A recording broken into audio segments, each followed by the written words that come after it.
Hey, everybody. Thanks for tuning in. I'm Niles Barnes, Deputy Director of the East Coast Greenway Alliance.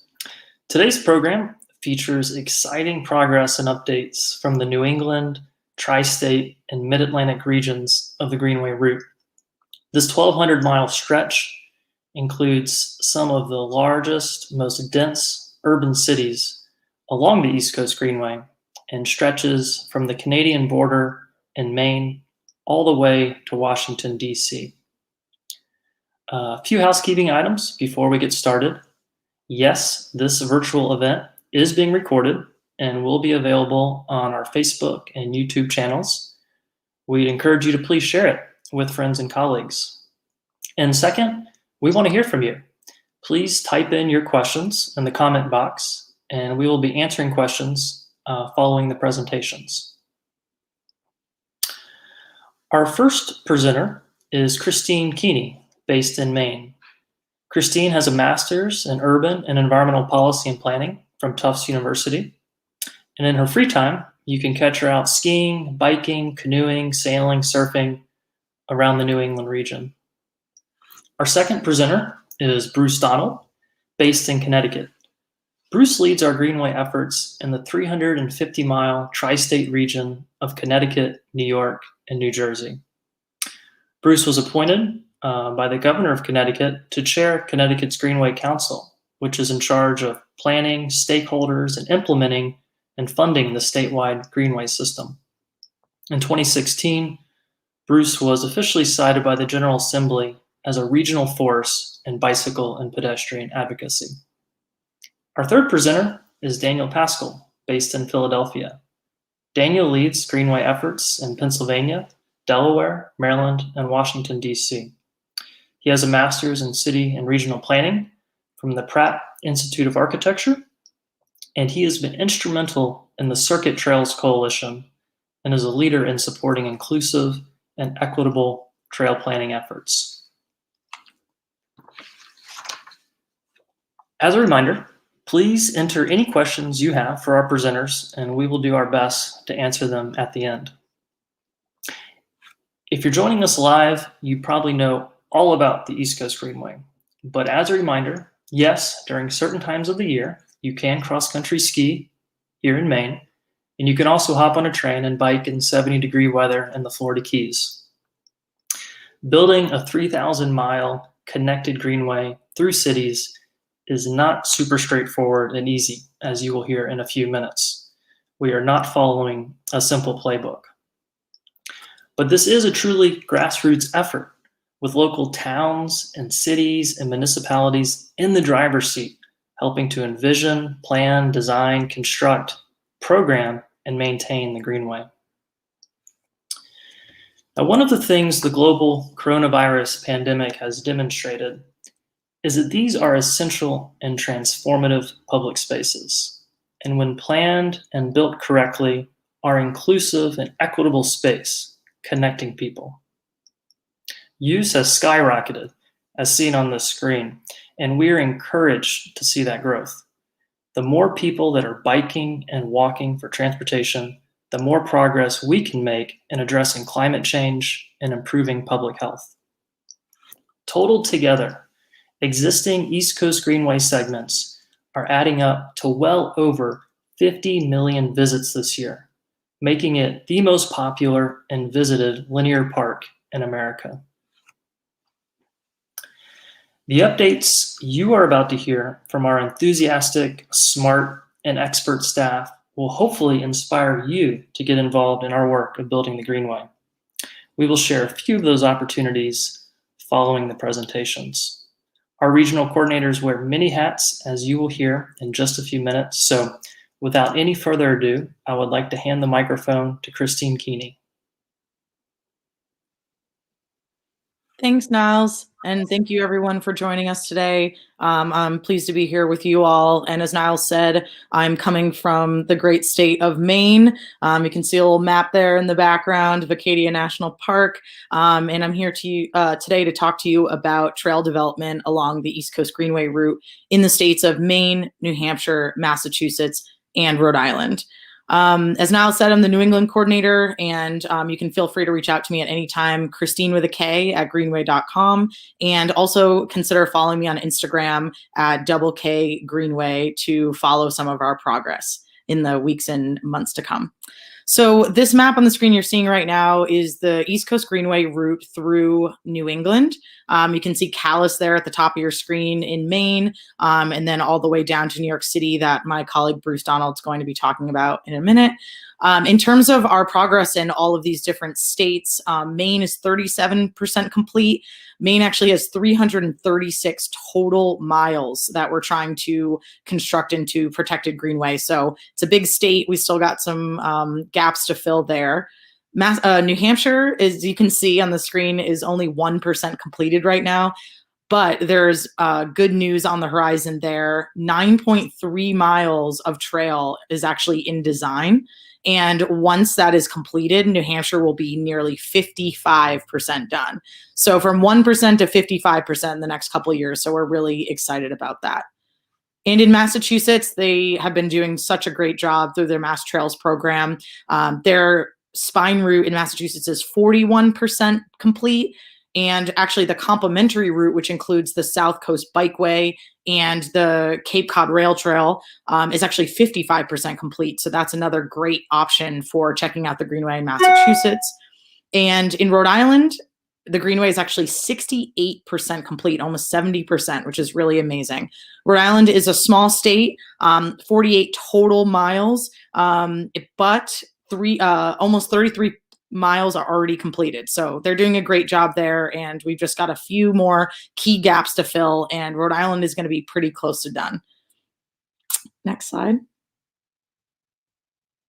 So I just wanted to highlight some of our newly designated segments. Each year we work with our partners to highlight and include new sections of trail in the East Coast Greenway route. And the list on your screen shows you some of those. The Seabrook-Salisbury Connector is a really short segment, but really key, that actually crosses a state border, which took a lot of effort and creativity on the parts of the local cities and towns, as well as advocates in that area. We're going to be talking about the Border to Boston Trail next, so I won't go into detail on those quite yet. But one I did want to mention is the 2 segments of trail as part of the Border to Boston Trail in Salem. Those that we just designated this year, there's actually going to be a virtual ribbon cutting tomorrow at 1 p.m. on the City of Salem's Facebook page, which is really exciting. And we just found out today that they're going to be creating a sculpture garden along their harbor connector path. So that's another really cool highlight to check out in the Border to Boston region in Massachusetts. And then I just wanted to highlight the picture on the screen is of a new section of the Blackstone River Bikeway in Providence, Rhode Island. It's along Gano Street. And it's a really exciting project because even though it's relatively short, it's a key segment that connected an off-road facility to beautiful India Point Park and the waterfront in Providence. And it actually goes under a highway overpass. So what used to be not such a great place to be biking and walking is now this really beautiful shared use path that you can see on your screen. And it's 2.5 miles, 0.25 miles long. And as I mentioned before, the Border to Boston Trail, we're really excited about the progress in the region from the New Hampshire border down to the city of Boston. 7.2 miles were added to this route in 2020, which is quite a lot of mileage in the infrastructure work that we do. And so it's a really great place to take a trip on the Greenway. We are hoping that 2.4 additional miles might be added by the end of this month. Fingers crossed. If not, early 2020, there'll be almost 2.5 miles added additional to this route, which will connect the Border to Boston Trail officially into New Hampshire. And yeah, just a lot of momentum behind this regional route and bringing it to reality, and great work of local advocates, hard work by cities and towns to construct it mile by mile, and also to Mass DOT and the Mass Trails program, which has been doing an amazing job of supporting these projects through the development process, as well as providing much needed funding to deliver these projects in a timely manner. And we've been really excited to work with them to kind of fit the puzzle pieces together and continue to move this project forward to reality. And we look forward to working with all of you to move it forward. Particularly, you can see there's a pretty big gap on the map on the screen, the blue line from Topsfield north to Newburyport. So that's going to be an important section, and hopefully we can make some progress there as well the next few years to bring the Border to Boston Trail to reality. And now I want to pass the microphone over to my fantastic colleague, Bruce Donald, down in Connecticut, to talk to you more about some Greenway progress in the tri-state area. Thank you, Christine. I wanted to let everyone know, people ask about our advocacy and how we do this. I wanted to give you a little bit of idea of some of the boards I sit on. That's not all of them, by the way, just so you're aware. But it does give you an idea of who we talk to, who we work with, because honestly, those folks, those advocates, are the people that are doing the work on the ground. And then, of course, please feel free, bruce@greenway.org. Next, please. So here we are, New Jersey, New York, and Connecticut. New Jersey is a little less than 100 miles. New York is a little less than 50 miles. And Connecticut is almost exactly 200. New Jersey, Trenton, Princeton, New Brunswick, Newark, and Jersey City. That's the primary route. It is over 50% complete. And if you see that left hand blue arrow and work up, that's the DNR Canal Trail. That's 36 miles of East Coast Greenway that's been complete for a while now. Central Jersey is a series of park trails, primarily with gaps in between.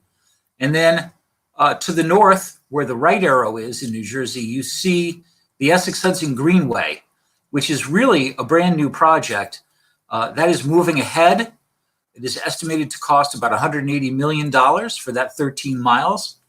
And it's exciting all of us because it includes things like the 6th Street Embankment Project, the Bergen Arches, and in fact, the Essex Hudson Greenway itself, which is in the process of being abandoned and purchased by an entity so that the trail can be built.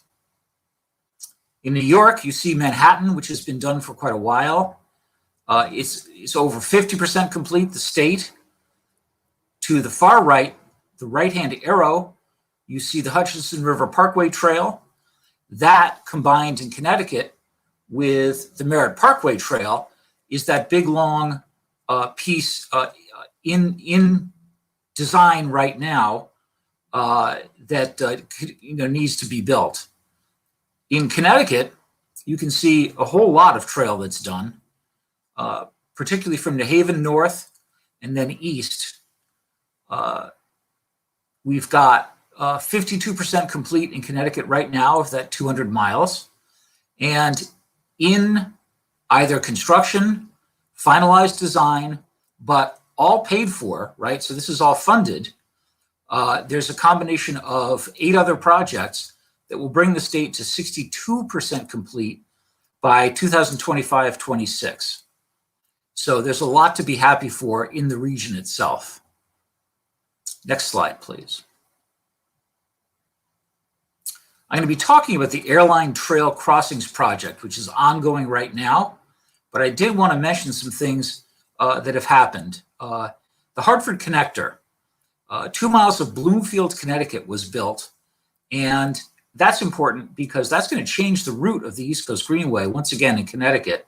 We'll add some mileage to it. It will go once again through Simsbury Center, through the center of Bloomfield, and into Hartford. And that's key because there's another project in Terriffill, which is far eastern Simsbury, that will be completed next year that will allow us to re-sign all that. The Moosup Valley Trail was just completed.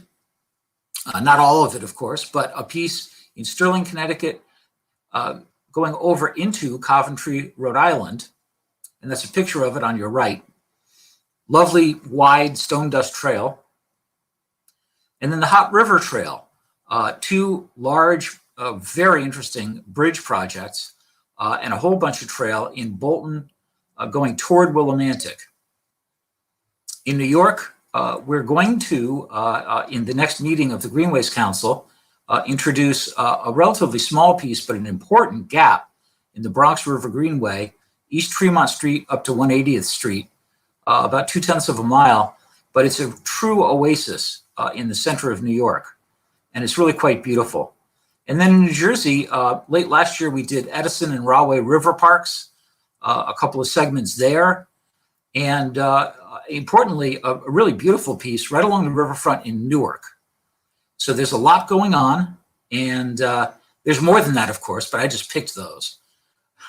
Next slide. Okay, so here's the Airline Crossings Project. The reason I thought this was interesting, of course, it's ongoing right now, which is interesting enough, but this is a relatively large capital project for far eastern Connecticut. It extends from the Route 44-169 crossing in Pomfret and goes all the way out toward just about 1.25 miles south of Putnam, Putnam Center. It's 3 tunnels, 2 bridges, 2 at-grade improvements, 2.9 miles, and is costing $5.1 million through the federal TAP program. It will be complete this December, and it's important, this project, I think, to note that as the trails, the connecting trails in Connecticut to around get more and more used, the safety of the people using them has become more and more critical, hence projects like this. And next slide.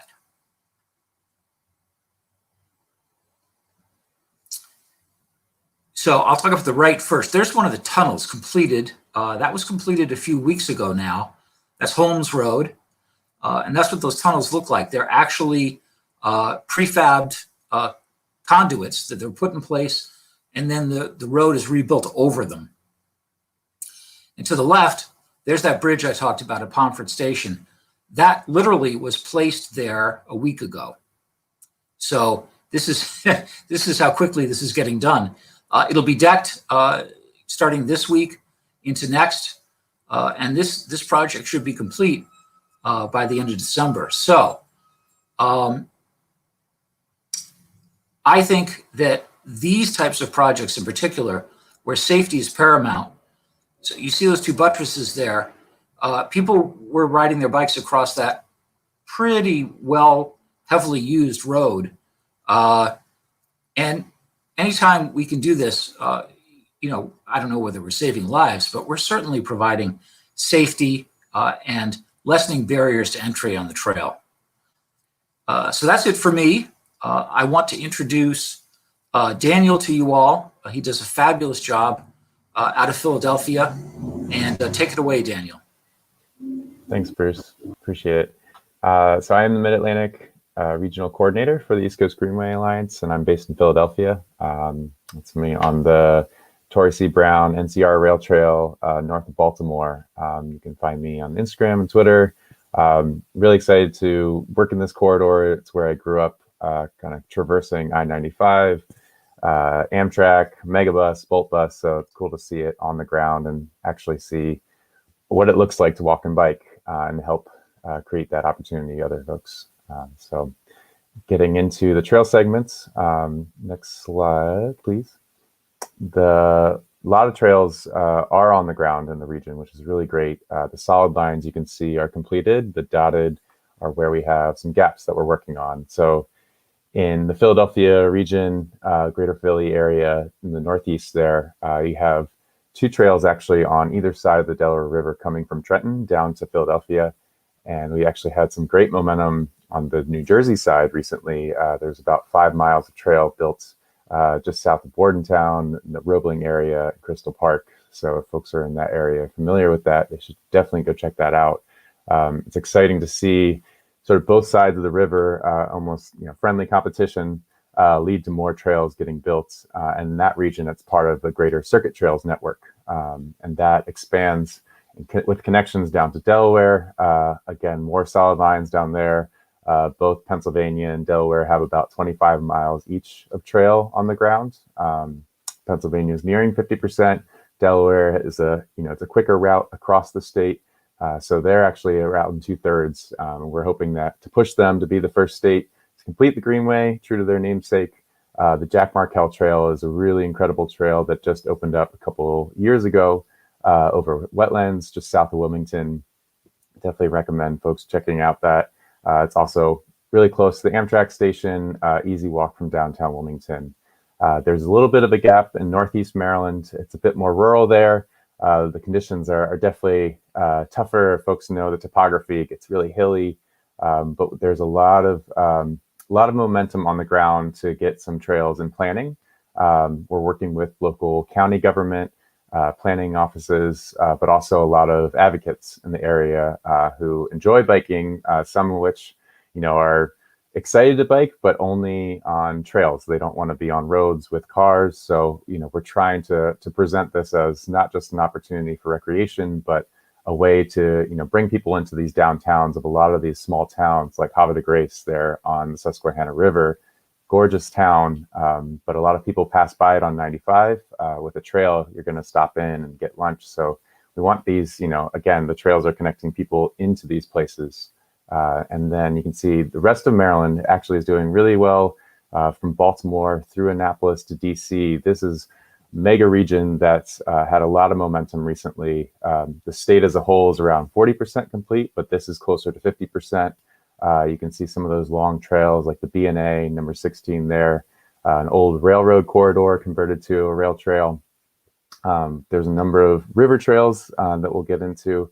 Really, we're trying to get over and under a lot of the built environment. These are areas that are heavily populated, so you have a lot of the beltways and railroad corridors, industrial properties. So it's like Niall said, it's there's not one playbook, so it's just really working with the local planners, advocates on the ground, and especially connecting them across jurisdictions. So in DC, you can see there's also 2 trails coming in that are DC's really well outfitted with trails, the Anacostia River and the Met Branch Trail coming into the city there, through the National Mall and down to the Mount Vernon Trail into Virginia.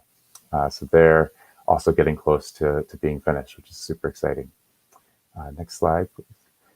So we've got a number of trails that just came online this year. You can see all of these are actually along waterways, which is kind of cool. And I think when folks ask about, well, where are these trails getting built or how does it get built? A lot of them think of rails to trails, which is very true. There's a lot of railroad corridors that have been converted to trails, or even having active railroad corridors with trails next to them.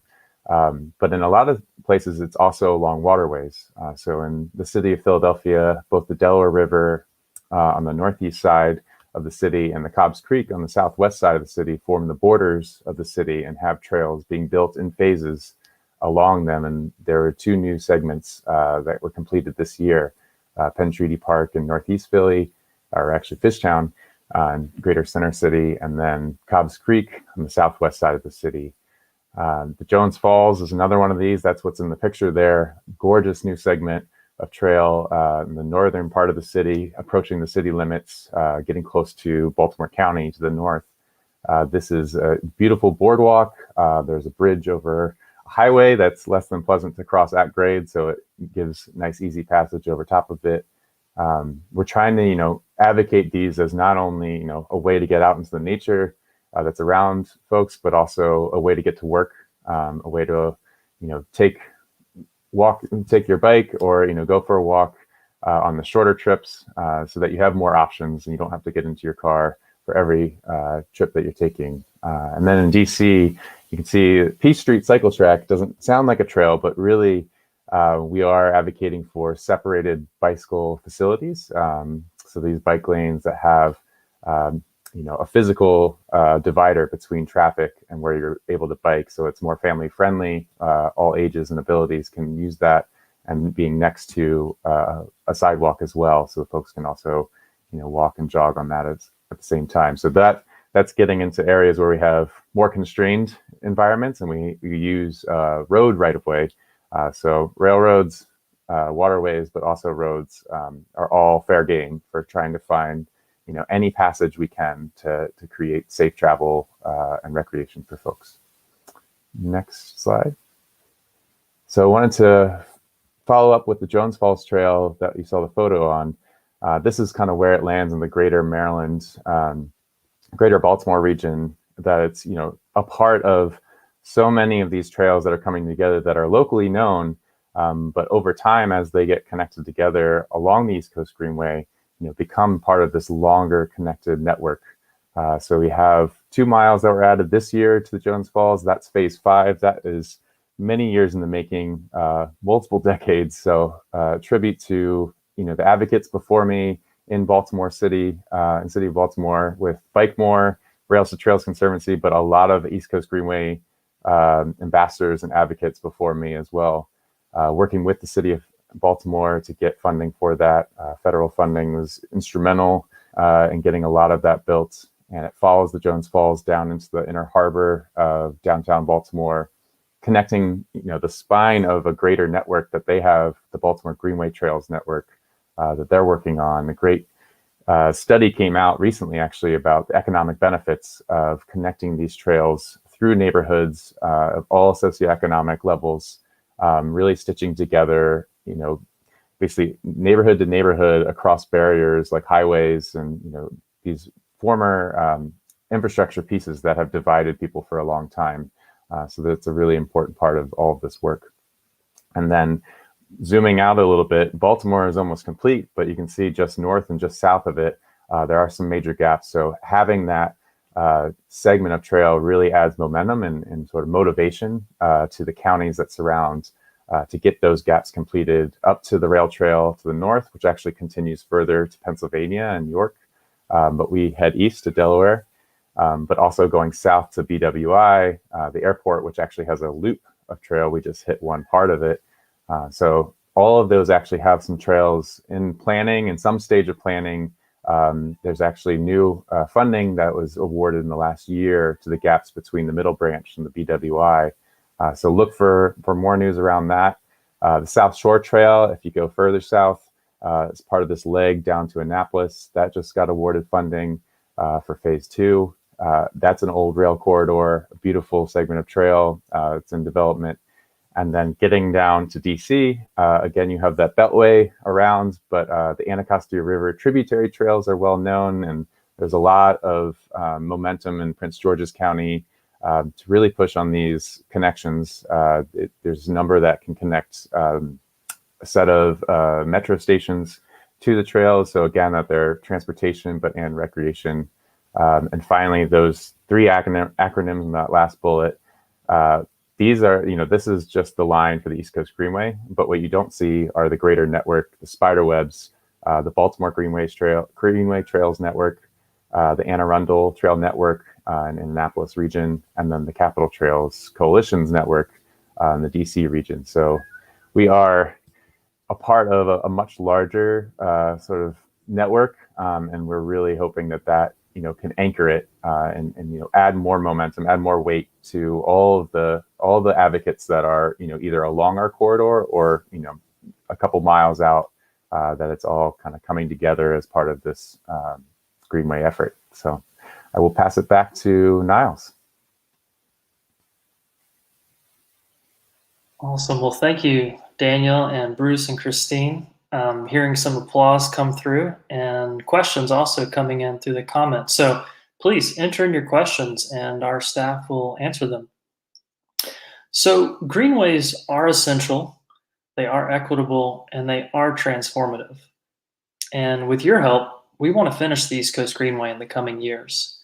And we also want to support greenways across the country.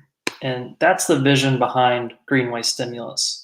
$10 billion to build out an interstate system for biking and walking.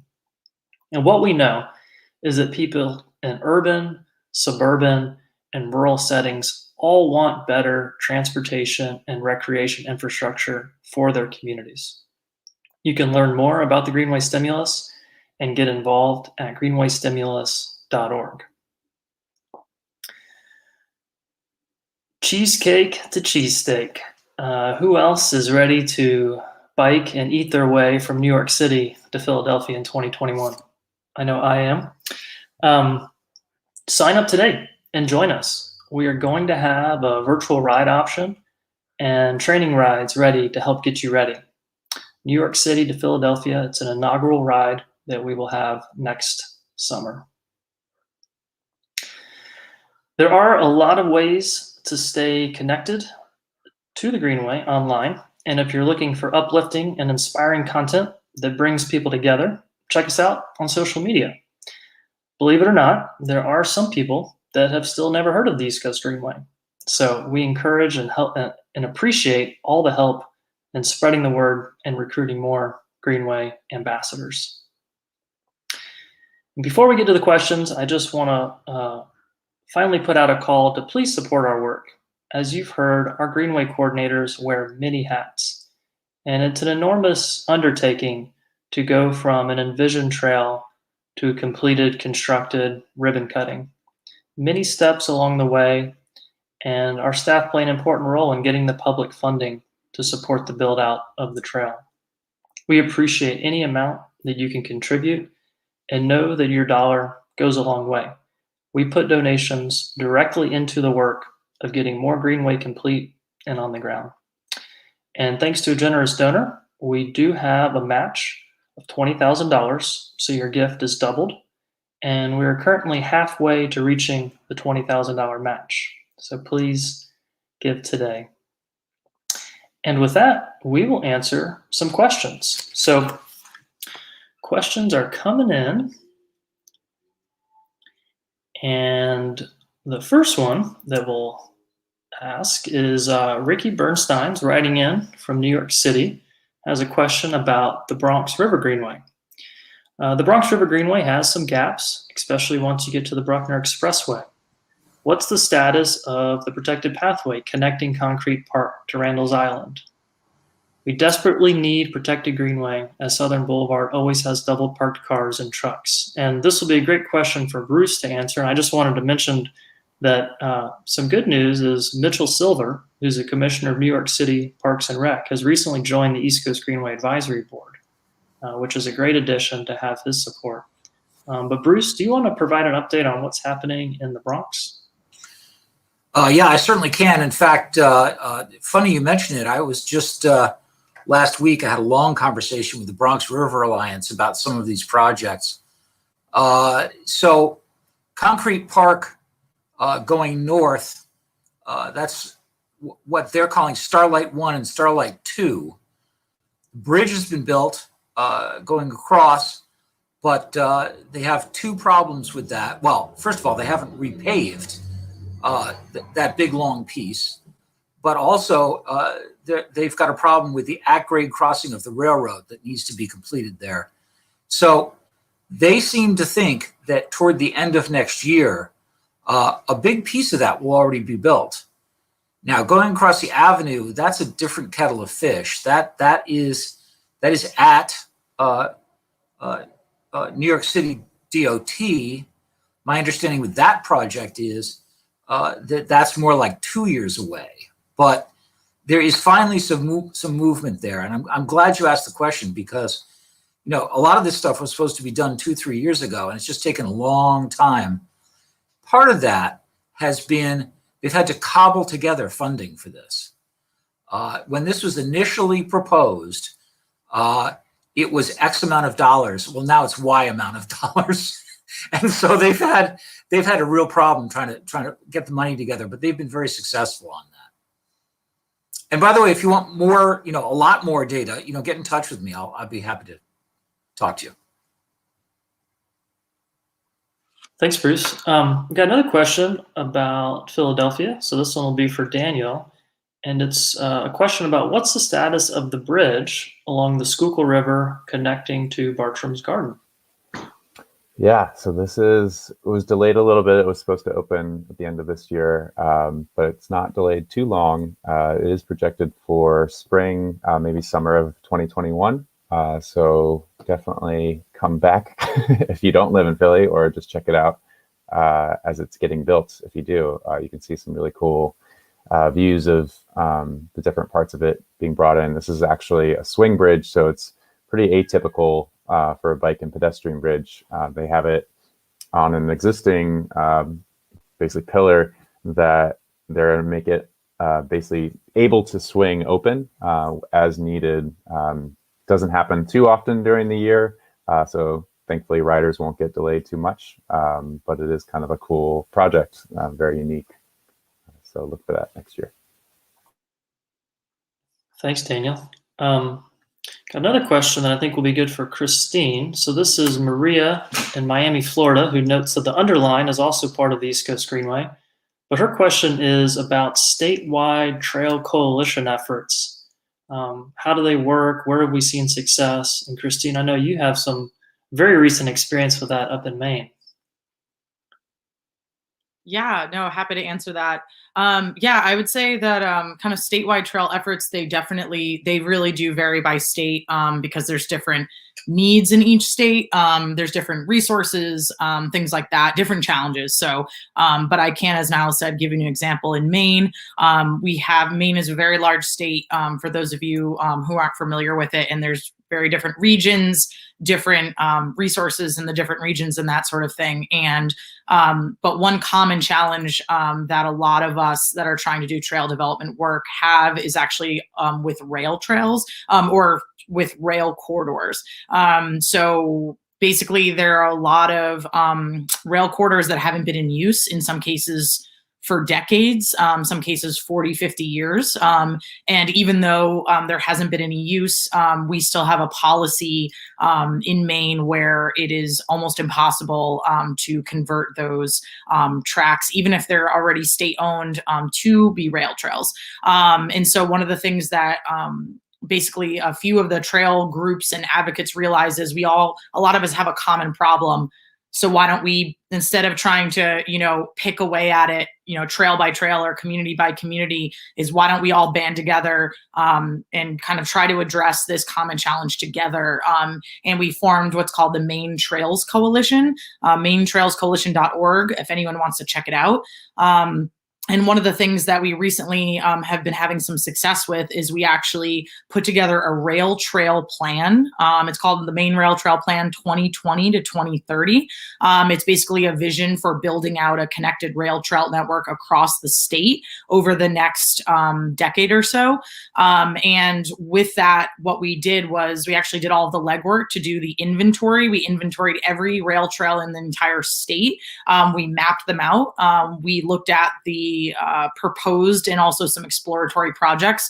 We went through and got as much information as we could about the conditions on the ground of some of these rail corridors and some of the support locally and regionally. And we basically sent it out to the world. We sent it to the governor's office, DOT, other state agencies, to newspapers, and we've started to generate some buzz around this vision, which includes the Greenway, but there are some pieces that are beyond the Greenway in the state. And so what we're trying to do is kind of change the policy that has kind of stymied some of our efforts in Maine to get some of these trails built. And we think by working together and having one voice for trails in the state, and not just rail trails, we've also included snowmobilers, mountain bike networks, and even paddling trails as well. So one voice for trails for the entire state of Maine. And we're advocating at the state level, involved in legislation.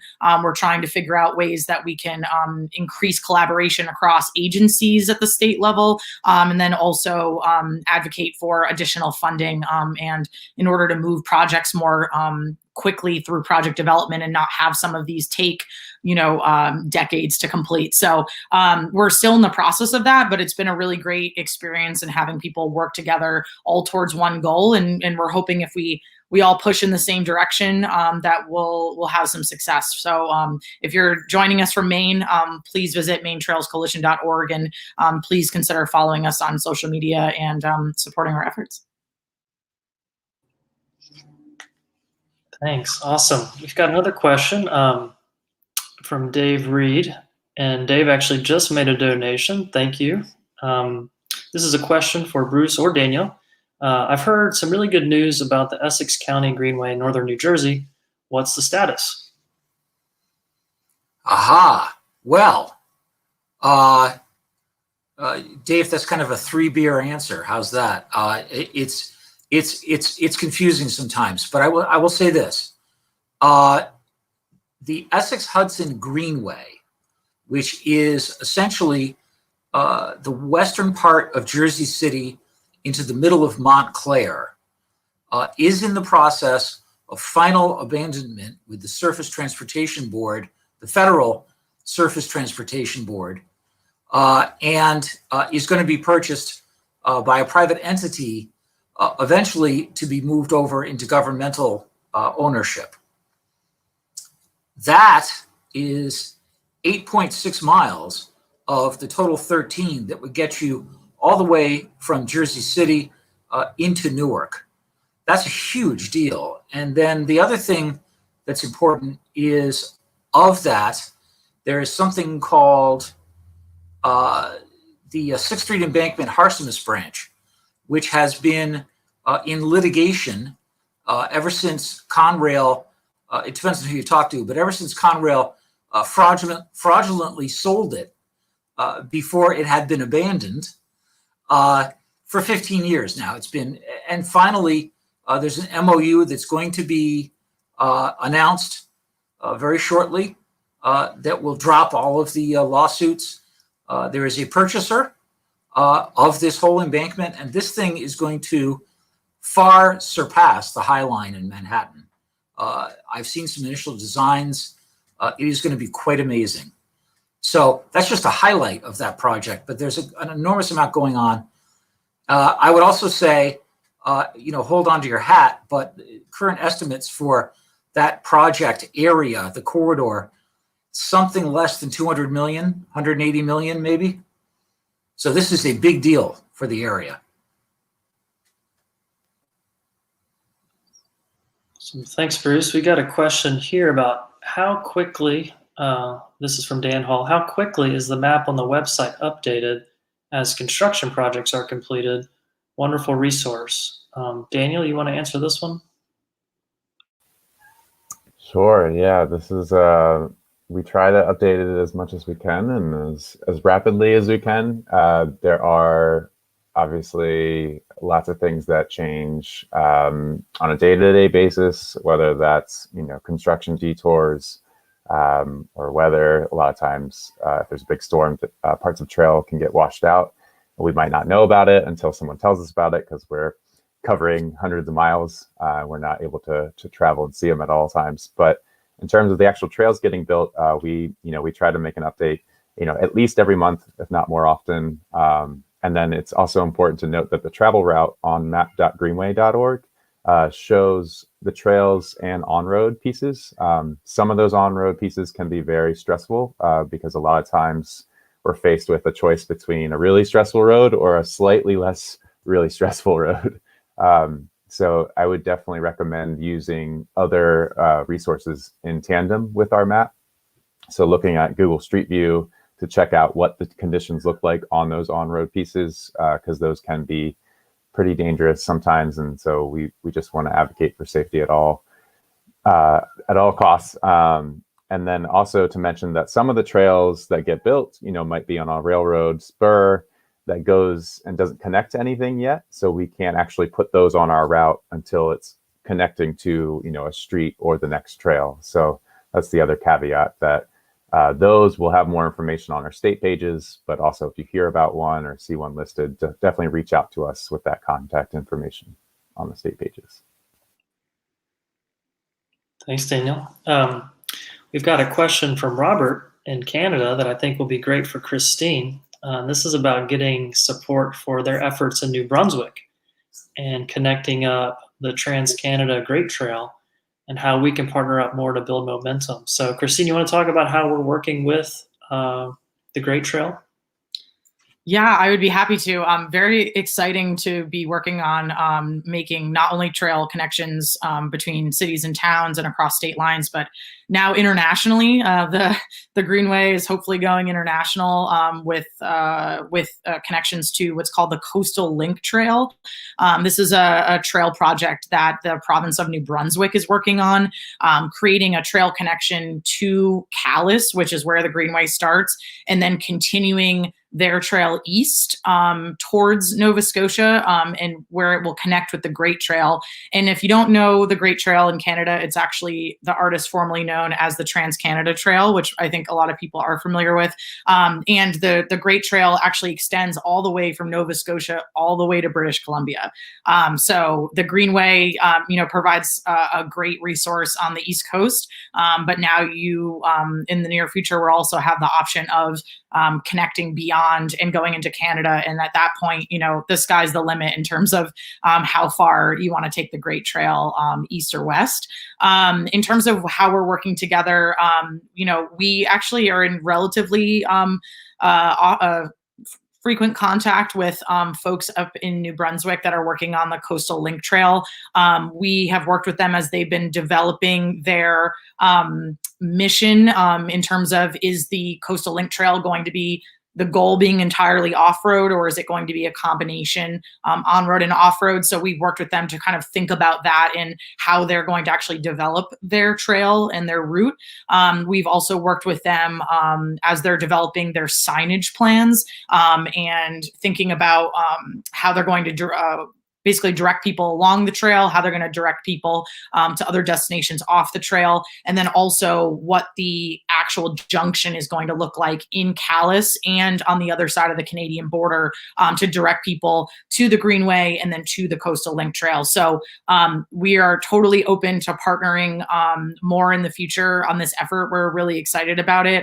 And I know that there was a ribbon cutting recently for part of the Coastal Link Trail. So we're definitely following the progress there. And are really excited to be working with folks up in Canada. So thanks for joining and thanks for your question. And feel free to reach out, and if there's anything we can do to promote that, and then also to also formalize the connection to the Greenway as things move forward. Great. Well, I think we've got time for a couple more questions. And this one would be for Daniel. This is from Andy Bennett. Update on the Patuxent Bridge. Yeah, this is one that's been people have anticipated for a long time. Unfortunately, it's been delayed, as folks will know, because it's not happening at the moment. But it does have funding.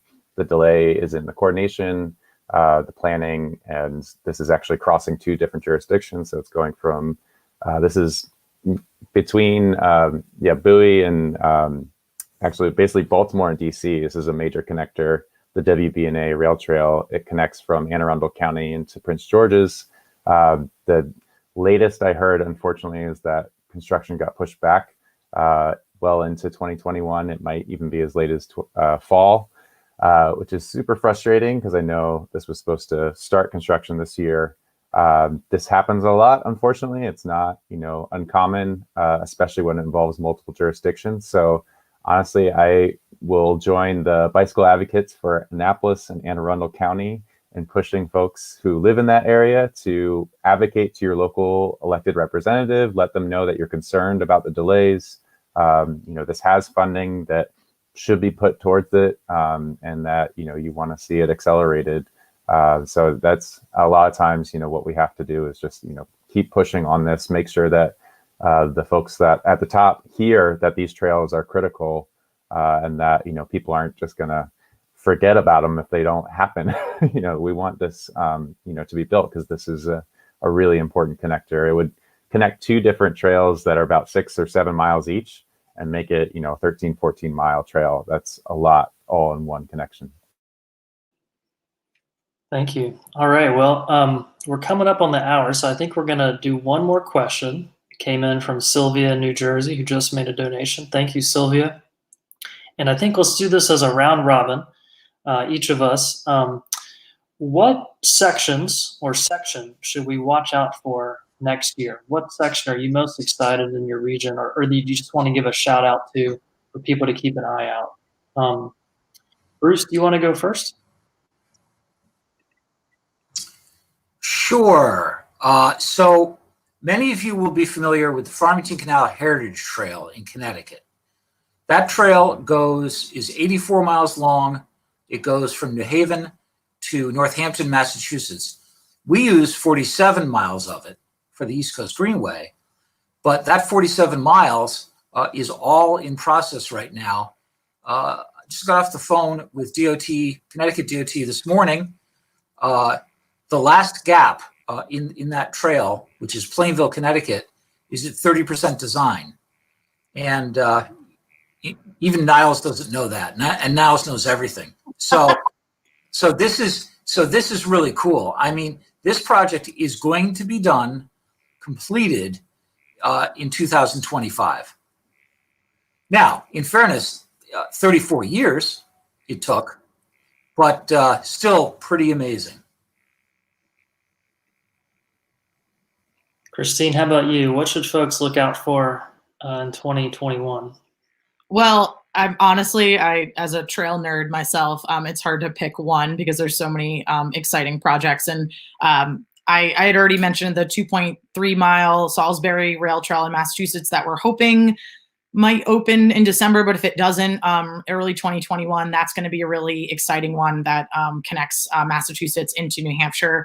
I'm probably going to name too many here. The Shining Tide section along the South Coast Bikeway in Massachusetts, in Mattapoisett, Massachusetts, is going to be a beautiful elevated boardwalk that goes over this incredible tidal marsh area. That one should be an absolute amazing gem to check out next year. And finally, probably my highlight will be the section of the Eastern Trail that is hopefully going out to bid in the spring.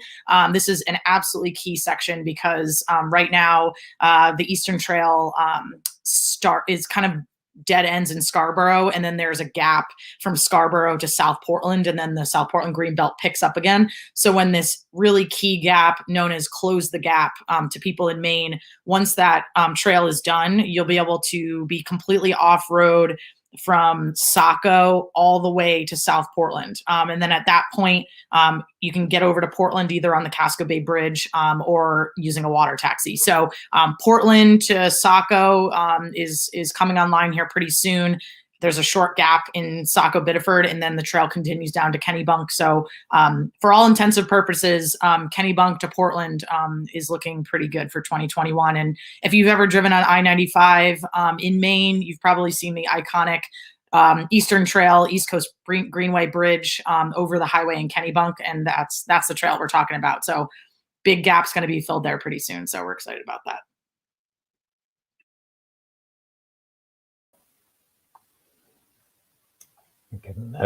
Give my shout out to a number of the ones that were mentioned already. Really, the Schuylkill River crossing in Philly. That will be a tremendous project connecting Southwest Philly into Center City. I think that is a really massive undertaking for the city. It will be a biking and walking only bridge, and it'll allow people easy access into Bartram's Garden, which is a beautiful historic horticultural site for the city. But also, I do want to give a quick shout out to the Met Branch Trail in DC. In these urban areas, I think there's a few really amazing examples of trails that provide you that true separation from traffic, the sort of relaxed state of mind. There's lots of art along this corridor. It's also right along the Red Line, the Metro. So it's easy to jump on and off with your bike. So I think that piece, which is getting finished, which is just one phase, it's actually going to continue beyond next year up to Fort Totten, is worth checking out. And that will, you can ride that down to Union Station, get to the mall. DC's got a lot of really great examples, as well as Philly, but, as we saw, all the cities around Baltimore too. Awesome. Yeah. And I'll chime in with my, what I'm looking forward to is all of our cities and communities that are rethinking the right of way and their public streets and how to make them more accessible for biking and walking. Coming out of COVID, we're seeing cities and towns open up streets for dining, for biking and walking, slowing streets, truly making these streets complete. And so with your support, I'm really looking forward to doing the advocacy to get the billions of dollars in federal funding to build out more greenways and trails and to continue rethinking the existing right-of-way to make it safer for biking and walking. So thank you all for tuning in today. Thank you for your support and donations, and we'll see you out on the Greenway. Bye-bye. Bye. Thanks, everyone. Thank you.